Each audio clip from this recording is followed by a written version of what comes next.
this is just quick intro about me. As Corinne has already introduced that I'm an enterprise agile coach working at Fractal Analytics, and there I'm coaching teams, programs, and working at an organization level, wherein I try to bring in that agile mindset or agile transformation in the organization. I also have started or formed a small agile community practice. I mean, obviously not at the level where serious Scrum is, but at a smaller level. It's called as Agile Coaching Roundtable, and we also have a YouTube channel. So if you are interested to learn and grow together and collaborate, you can join us in this community of practice. So that is pretty much about me. And on that note, let's get started. All right. Before we start, I would like to understand from everyone, if you can just tell me how many of you feel that you are working in your team, or maybe you're in a meeting or in a team, and you feel that you're in your own world, and it's like you don't know what is going around, and you're in your own thoughts, and you're not following what is going around in that meeting. But suddenly when someone asks you, what do you think? And that is where or that is when you realize that, okay, I was supposed to be present over here, but you are in your own thoughts. Have you ever faced a situation anytime? Anyone?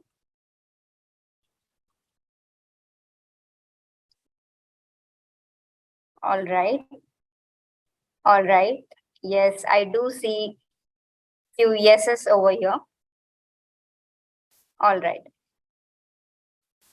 So how many of you feel that you are literally burning out, and it's like you are over exhausted and you are working like too much? Or you feel stressed out?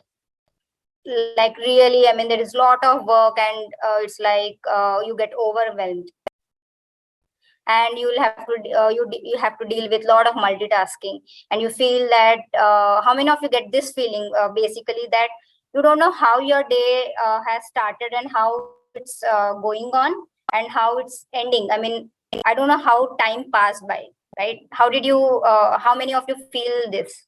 Any time that you felt that you're working like too much, and you don't know how your day ended, and you realize you didn't do any productive thing? Or you feel that you're finding it difficult to focus, and it's like you're always busy, and you don't know what to prioritize, what to work on, and you're having difficulty in focusing on one particular task, and you are forgetting very frequently that I mean, you were supposed to do something. Oh, I was supposed to send this email, but I realized that, oh, I forgot. It's already end of the day, right? Have you anytime come across all of this? If your answer is yes, then tada, these are the symptoms of mindlessness. So you have to really need to take a break, focus, concentrate, and do things that are relevant, right? So all these are the symptoms that tell you that you need a break. That is what is all we are going to talk about today.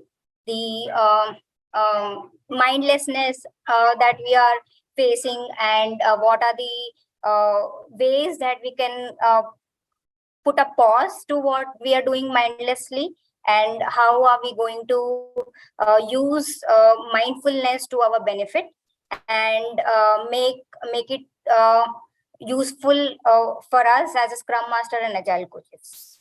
All right. So when I talk about mindfulness, it is not mindful, it is mindful. That means if you see in this picture, the person is walking in the nature, but then what it's up to you what you think, whether it is mindful, that okay, I have to do this, that this is what I want to do and all of that, or whether you see the nature. So if you are being mindful, then this is what you see. But when you are mindful, if the mind is full, then this is what you see. And this is what exactly on the path we are in, and it is up to you which direction you want to move, whether it is mindful or whether it is mindful. Okay. First, let's understand what is mindfulness. Mindfulness is the basic human ability to be fully present, aware of where we are and what we are doing, and not overly be reactive or overwhelmed by what's going on around us without judgment. So this is the exact definition as described by mindful.org. So it's an ability to be fully present in what you're doing currently or what is going around, being aware of your surroundings and not being overly reactive or getting overwhelmed of by anything. So that is what mindfulness is, and obviously that is without judgment. All right. So when we talk about being aware of the situation or a surrounding, and when we talk about leadership, right? So when we say that we are Scrum Masters or agile coaches or agile leaders, so how we become leader? We become leader by first leading ourselves and then leading others, people around us. So how do we lead ourselves? We lead ourselves by understanding what our inner voice is saying, and understanding what is in our control and what is out of control. This is the main thing or the fundamental thing of leading yourself, to understand what is in your control and what is out of control, and to channelize what you want to focus, whether you want to focus what is in your control or whether you want to focus what is out of your control. So if you have to see what is in your control, the things that that are in your control are actually inside your brain. That is not something around you. That is inside you. That is your inner voice, your mind, your heart, whatever that says is in your control. So the things that are in your control are your boundaries, thoughts and actions, the goals you set, what you give the energy to, what you speak to yourself, and how do you challenge how do you handle your challenges. These are the things are only in your control. If you focus and if you channelize on these things, that means you would be successful in leading yourself. And at the same time, it becomes very important that you are aware of the things around you which are out of your control, so that you would be able to take the right decision accordingly. So the things that are out of your control are the past, the future, the actions of others, the opinions of others, how others take care of themselves, the outcome of my efforts or our efforts, what other people think of me, what happens around me. These are the things that are out of your control. And that is the reason why you should be aware that these are things that exists, but then that are out of your control. If you channelize your energy in the right direction, and if you focus on only on the things which are out of your control, then it is going to only cause stress in you. It is only going to cause the confusion or chaos within you. But if you only concentrate on the things that are in your control, then you are like in complete control of yourself. And that is the time when we say that you are leading yourself. And when you are perfectly leading yourself, you would be able to lead others as well. And why we are saying all of this is, and how do we do that? We do all of this by being mindful enough, by being mindful that these are the things that I want to channelize. These are the things that I want to concentrate, and these are the things that are going out of my control, and these are the things that I want to work towards. So this is very important uh, to be aware of the surroundings and listen to our inner voice. All right. But now, when we talk about mindful agile leadership, so what is mindful agile leadership? Mindful agile leadership is the combination of agile mindset, service leadership, and mindfulness. So what do you mean by agile mindset? Agile mindset is nothing but the attitude and approach to work that is collaborative, adaptive, open to change, value focused, with continuous learning and growth. That means the way we approach our work, the way we approach things that are very complex, very changing, and the things that we talk about VUCA, right? Very volatile, and all of those things. The way we think and approach these things is what agile mindset is. Just for an example, now we know that since last 2 years we were facing this pandemic, but none of us were prepared. It was like very uncertain, and we didn't know what to do and how to go about. But were we very rigid, saying that no, I don't want to work from home, or we don't want to do this way, we don't want to do a home quarantine? No, we were very agile enough to say that okay, this is the situation now, we don't have much control on that, and let's do what would be right at this situation. We are being very flexible and agile. That's exactly what is our agile mindset talks about. Second is service leadership. What do you mean by service leadership? Any thoughts? Anyone can tell me what do you mean by service leadership? Can you please type in? What do you mean by service leadership? Anyone?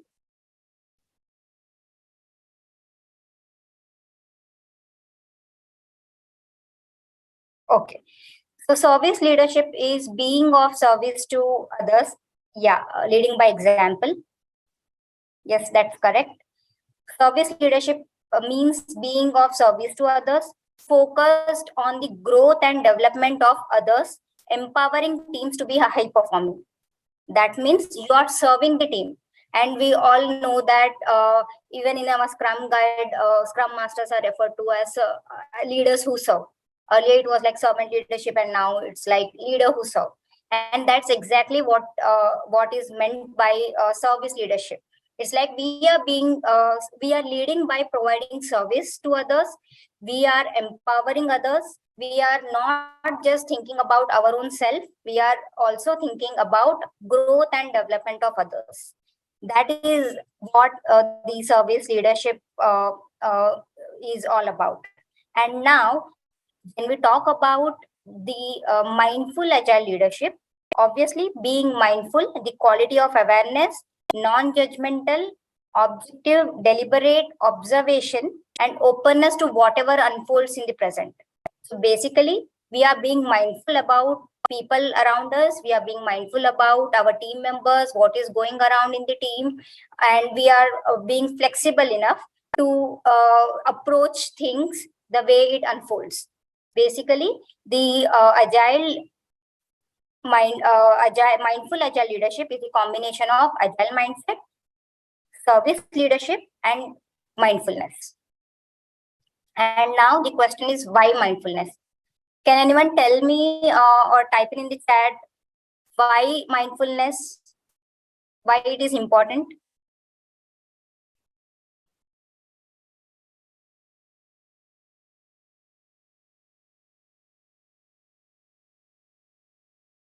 Because we need to be intentional, focus on what you control. It avoids finger pointing. Without that, there will be no focus. Absolutely. All right. So this brings me to the next question. Have you heard about this placebo or nocebo effect? Is anyone aware of this placebo or nocebo? Yes. I just see only one yes. All right. Right. No effect. Yeah. Yes. So, what do you mean by nocebo effect? So, there is some experimentation that had happened. Doctor had done an experiment with group of patients, wherein all the patients were given a sugar pill. So doctor had not informed the patient that there is a sugar pill that he is asking the patients to consume. But what he mentioned was, okay, there is this pill, and when you have this pill, when you eat this pill, what will happen is you will develop some symptoms like nausea, or maybe you will feel restlessness, or you will have some side effects of this pill. That is what he informed all the patient. The doctor informed the patient, and uh, after listening to this information, the patients had consumed that pill, and after few minutes, though it was a sugar pill, and the patients consumed it with the thought that was fed into their minds that there would be a side effects, 80% of the patients felt the side effects such as nausea, and some felt pain in the stomach, and some felt giddiness. It was just a sugar pill. So just because doctor has fed this information, and the patients have kind of processed that information, saying that it would cause some harmful effects to the body, that triggered the actual side effects, though it was a sugar pill. That is the nocebo effect, and that is the power of thought that can create harm to your body. So the nocebo effect is said to occur when negative expectations of patients regarding a treatment cause the treatment to have more negative effect than otherwise would have. Obviously, when you eat a sugar pill, nothing is going to happen to you. But when you are fed with this information that there would be something harmful happening to you, is when you are going to process that information, and that is exactly going to happen to you. That is the power of your thinking. So it is very important that we have to be very mindful on what information we feed into our brain, and what we actually think. And what we actually think is what we process, and what we process is actually what we manifest. And that exactly is the reason why people say that if you really want to achieve, you have to really feel that you have already achieved it, and so that entire body language, your mind is behaving that way, that you have already achieved it. That is what we say, that we are manifesting something. And that's exactly what we say, that we have to channelize our energy, we have to channelize our thoughts, we have to be very mindful of what we feed into our system, so that we get our desired results. So that is why it is very important. And this is all science. I mean, this is not just I'm saying out of reading some articles, or by going through some YouTube channels or nothing. So these are all scientifically proven things, and it's there in our science. All right. Now let's come back to some real-time example or real-time situation. And this is what I faced a situation. So a few years back, I mean, before pandemic, obviously, there was, a face-to-face interview that I had attended in one of the organizations. And when I entered the office, and I was obviously made to wait for a few minutes, and it was like almost 30 minutes of waiting. And then I was already very curious that when I would get a chance to get interviewed and all of that, since it was face to face interview. And I happened to get into the interview room, and the interviewer was exactly sitting in the position that is shown here in this picture. The interviewer was constantly surfing through the mobile. He was browsing mobile. And just imagine, if I have to just give you this session like this whole time, I'm just not paying attention over here, and I'm just checking my mobile here and there, I'm looking here and there. How would you feel? Will you be interested in listening to what I'm saying? exactly where my feelings when I was just I was just in few seconds of my intro, and interviewer had already started browsing his mobile, and an entire 45 minutes of interview he was continuously browsing the mobile. So imagine how much of the information which I have shared with that interview, the interviewer would have been processed. He was constantly on the mobile. He was not even listening. Forget about listening. He was not even hearing what I'm saying. And obviously, you know the result of that interview, right? When you have, it's like when you already know that the interviewer is not paying attention to whatever you are saying, you know the result. You don't even have to wait for the HR and say that I'll come back to you. So I knew already that I was not selected because interview didn't pay attention at all. So that is what it happens when you really don't pay attention to people around, or even in your meetings, if you don't pay attention to what other person is saying. And it becomes more imperative in remote working, because we have this tendency of just going on mute all the time. And we understand that there are situations, I mean, you are with your family, and that's okay, and we have to accept that we are barging the family space, and we are working in their space while the family is supposed to enjoy their time. And we have to take care of also the situation into consideration. But having said that, when you are working, it is since it is a remote working, it is important that you go on a video wherever and whenever required, and when it is possible, and so that you respect other person and what the other person is saying. So imagine you are continuously on just audio, and that you are on mute. The chances of getting distracted would be high. I mean, the chances are more than you concentrating while you were in person discussion. And that is one of the reasons why many people say that, you know what, I don't get concentration while I work from home. It's good that I go to office, at least I have some peaceful time with my colleagues, and when I have a discussion, I can have a thorough discussion with them. I get to concentrate more. This is the very same reason. So next time when you feel that, I would say that you try to turn your camera on, and try to get pulled into the conversation, and being mindful about what is going around in that meeting, so that you would be able to add value to that meeting, or by or instead of being just on mute or just on audio. All right, how can be one be mindful? Now we have talked about what is mindfulness, and what why mindfulness. Let's talk about how one can be mindful.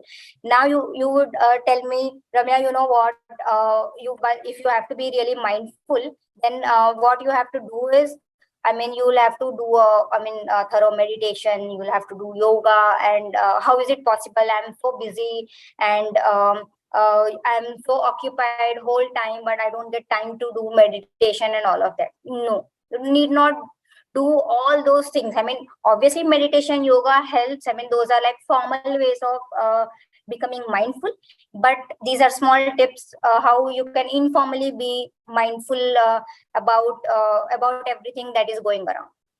First and foremost thing is, take purposeful pauses. This is very, very important. And we know that since you're remotely working, and you are like in front of laptop like for more than 8 hours, 10 hours, all you do is just sit in front of laptop, and sometimes you go in a hibernation mode as well. So it is very important for you to just take some purposeful pauses. And obviously, when I say purposeful, there is a reason why I have put purposeful over there, because you have to take that decision consciously, because that doesn't come naturally to you. In office, we know that it's like you have to be you go for a tea break, this break, that break. But then at home, you don't feel the need, unless it's a bio break, you don't really take a break. I have already also seen people who just have meetings during lunchtime also. They don't even open their mouth and say, you know what, boss, we should not be having meetings during our lunchtime. Take a break. People just sit in front of laptop, and they just try to mindlessly eat. Neither you're concentrating on eating nor on that meeting. No ways. So you have to be taking breaks purposefully, taking pauses purposefully. And when you take that break, close your eyes and feel all your five senses. When I say feel the senses, just close your eyes for a few minutes, maybe 5 minutes. You start with maybe 2 minutes or 3 minutes, then you can slowly increase the time. And every 20 minutes is when you can take a break and just close your eyes, feel the senses, feel the fresh air, feel the touch, feel your smell, the smell that you're experiencing around, see what is around you. If it is like I mean, if you're seeing a nature, maybe go out and see out of your window. All these things will really help you take a break, because this really helps you. And also another useful thing that you should be doing is watch your breathing. And if you are like really busy, and if you have not watched your breathing initially when you start, you will understand that your breathing is very shallow. You will almost feel that there is no deep breathing that you are taking. You will get tired if you start breathing, taking a deep breaths. But you have to watch your breathing, see how you inhale, how you exhale, and be present in that moment. If you be present in that moment, you understand, okay, you just cut the noise around and you just concentrate on what is going around.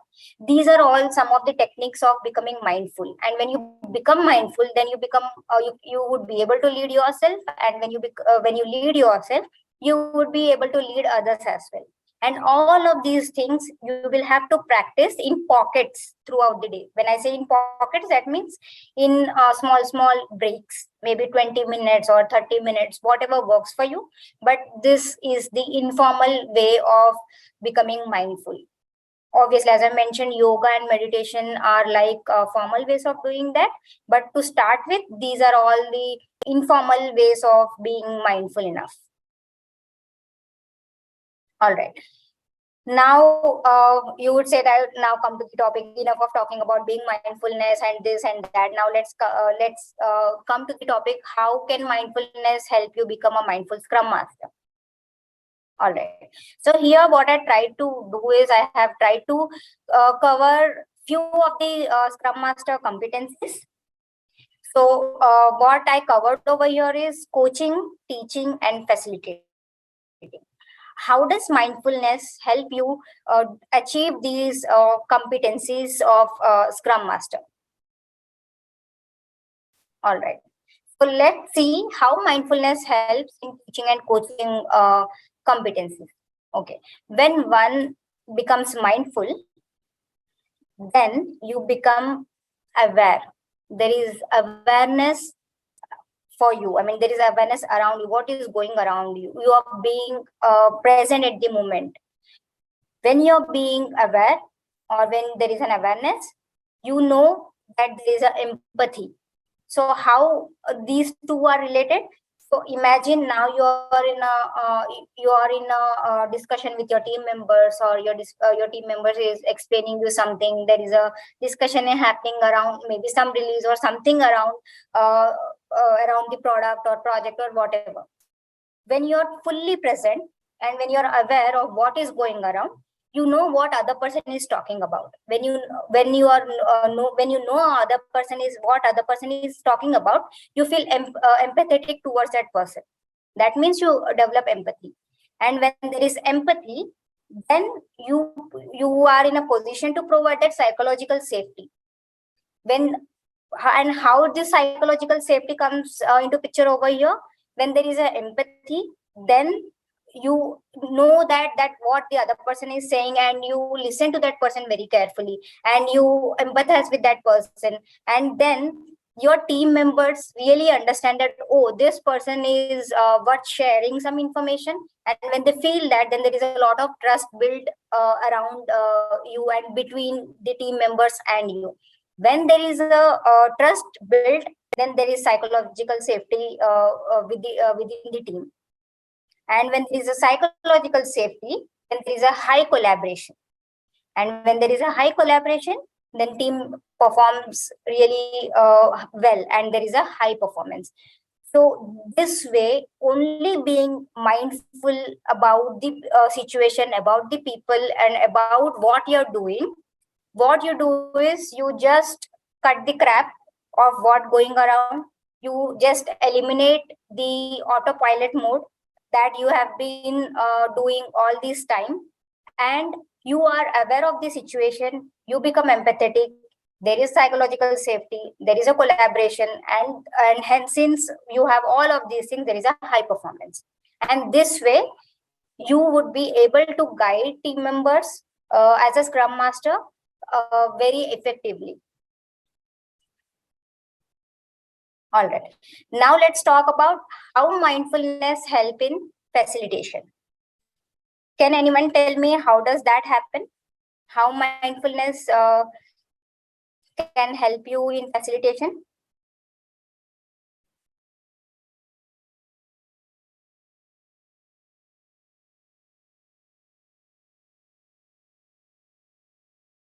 Okay, listening to all. Being able to meet the team at their level, proactive, greater than, okay, positive, inclusive, absolutely, absolutely. Being able to meet the team at their level, exactly. So when you context switching, yes, being natural, focus on bigger purpose, listening between the words by zooming out, yeah, that's right. When you become mindful, so all these Scrum values of focus, openness, and respect, all of these things are intact, right? So when you're being how does that happen? You know that you are focused, you have empathy, you know all the things that are going around. When you know there is a focus between the team members. So also the empirical process of transparency, inspect and adapt. So once the Scrum values are intact, then the empirical process comes automatically. Once there is a transparency, everyone is aware about what is the right way of doing things. So just by becoming mindful, all these things can be achieved easily without an effort. And when we say without an effort or easily, obviously initially it becomes very difficult, because all these things you will have to do consciously, that will not come naturally to you. And that is the reason why we say that you have to be consciously taking calls and consciously feeding your mind that okay, this is what I have to do, this is what I have to cancel, basically. And when we have Scrum values intact, we be present and we be active. We do active listening, because while you facilitate any of the Scrum events, Scrum values should have highest value. Obviously, when you as a Scrum Master getting into any facilitation mode, then you have to be fully present and listen to what team members are saying. So this is one of the active listening is one of the important qualities of agile leader, be it an agile coach or a Scrum Master. Active listening is very important. Once you are actively listening to what team members are saying, you would be able to guide them properly. And since you are actively listening and you are present, you would be able to guide team on problem solving. So if you have to just imagine yourself in the situation where you are lost and you don't know what to do, how to do, or maybe you are not even following what is going around, and someone asks you, okay, how do I solve this problem? I'm facing this problem. What do you think should be the solution? And obviously, as a Scrum Master and Agile coaches, we are just directing a team to solve their own problems. But then, will you be even able to guide them or direct them towards the solution? No, because you're not even present what is going around. You are just in your own thoughts. You might be thinking, okay, when this meeting will end, okay, I have to prepare for the next meeting and all of those things. So mindfulness also helps you in problem solving. And when you are aware about the problems and the solutions, you would be able to take informed decisions. It will also help you take right decisions for yourself and for your team. This way, the mindfulness can empower you to become a better agile leader. And the last part to this is, now you know that what mindfulness can play in your favor as a Scrum Master. Now let's see that how do we help our team members become more mindful. So what we do is, what we can say is, we will ask the team members or help them set goal. So it could be any goal, it could be product goal or it could be sprint goal. So once you set the goal, you have a objective to work towards.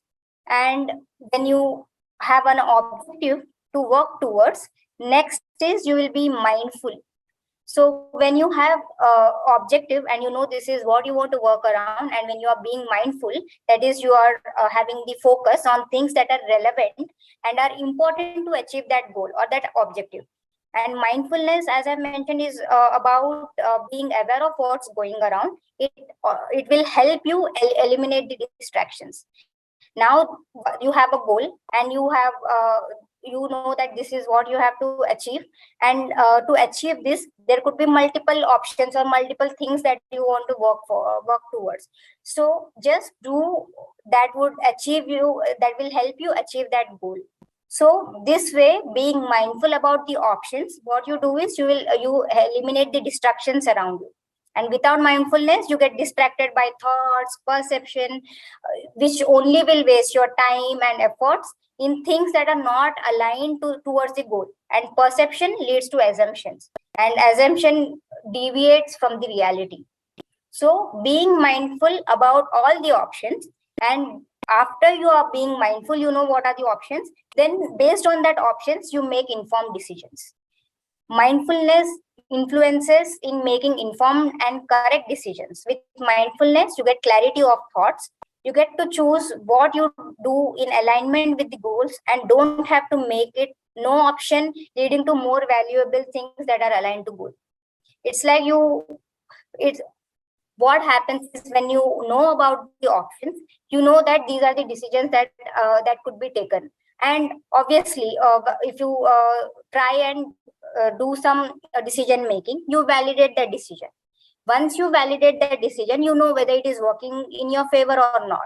So this way, instead of trying like 10-20 different things to achieve that goal, if you're being mindful, you know that out of the 20 things, maybe 5 things you feel could work for you, and try only those 5 things now. And then inspect and adapt on those decisions, or validate decisions further. Next is, when you validate your decisions, then you take action. With mindfulness, you perform only those tasks which are necessary for achieving your goal, and this way we eliminate waste. And remaining mindful as you perform your actions will also ensure that you apply yourself effectively and maximize your results. So you know what decisions you have to validate, and based on those decisions, you'll take actions. And once you take actions that are relevant to achieve that goal, what you do is, then you deliver value or success. So basically, what happens is, you set a goal, or there is an objective. Objective drive attention. Attention impacts awareness. Awareness influences choices. Choices determine right action. Action leads to success. This way, mindfulness will help you to achieve what your team can achieve in a very effective way, and you can also help your team to be high performer. That's it from my end. Any questions?